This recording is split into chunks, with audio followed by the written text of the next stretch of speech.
Another question I had is, can you remember what the absolute cheapest? I mean, this is a cheap eats column. The absolute cheapest. Now, of course, it's changed over time, but one that you remember being just baffled by how they could make it. Well, of course, the toasted sandwich was one of one of the first ones was a toasted sandwich, yes, or whatever it was. I can't remember, but I think it might be $1.50 or something. Yeah. For that. Yeah. But there have been there's amazing sort of, particularly up on the sort of eastern things of El Cajon Boulevard and University and stuff. Yeah. There's little places which have got just maybe they're sort of fruiterias or they're even sort of angler ones. They just have a simple thing, of the day. I'm trying to think of. So they keep their costs down. They keep, yes. Making things simple and having cheap rent. Yes, cheap rent and sort of maybe a choice of 2 or 3 things, which is lunch. So they don't need a lot of labor to make things. No, it's always a one-man and one-woman operation. Wow. And it's just like 2 giantly separated economies going on. Yeah. I don't know how they do it, but except I know that in these places, after school, all the kids come pouring in because they can't afford, so for school kids. It's school kids and old people, That's interesting. Yeah, wow. Yeah. And also places, I'm trying to think of like Korean places, which are normally fairly, expensive, 2 stars, not 1. Yeah. And but there's somewhere where, what is this place called? Where they sort of specialize in parties, So the factory or the office or something come, and what I love about them is that they do bulk prices. Yeah. And they and these guys always enjoy them to the hell out of it. Yeah. They spend hours there. Stuff keeps coming. They're spending,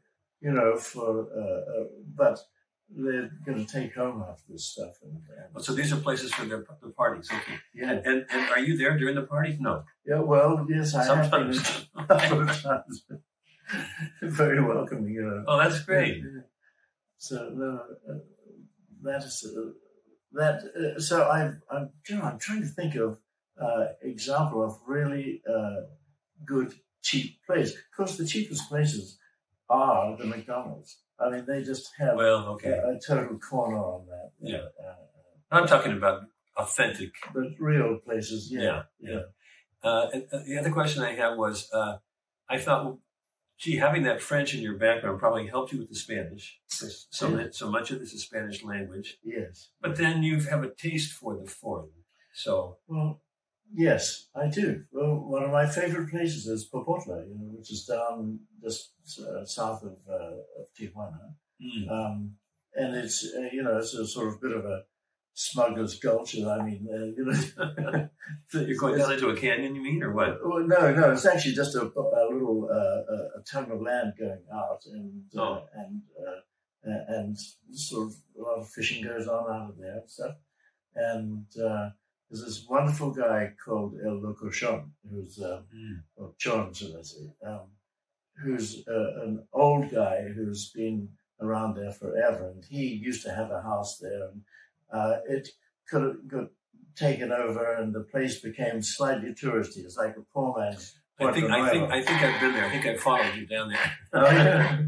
Well, but that was still. He had a place right there beside the at the beginning of there, and he was sort of mates with the fishing guys who came in, and they would sort of come in. So he gave me a meal, which was basically a fish he got flapping out of bonked it on the head, and put some oil into an upturned what's the thing on the wheel? The hubcap. Upturned hubcap, and boy, was right, and just a scrumptious, freshly killed meat in a hubcap. That cost me about $1.50 or something. Yeah.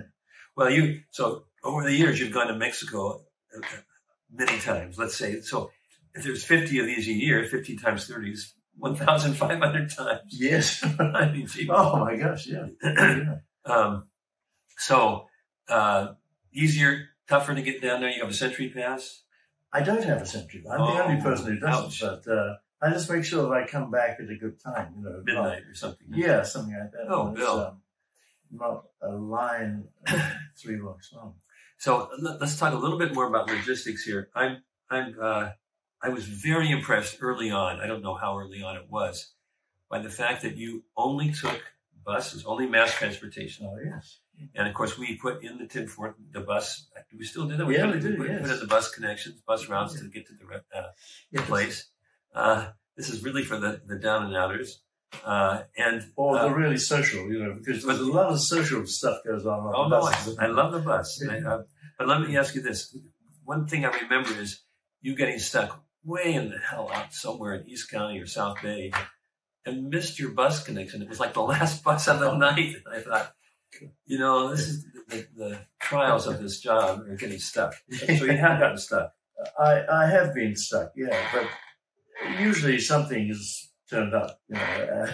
People have felt sorry for you. Felt sorry for me and given me a lift, or a couple of times I've stayed overnight and stayed overnight. Yes, yeah.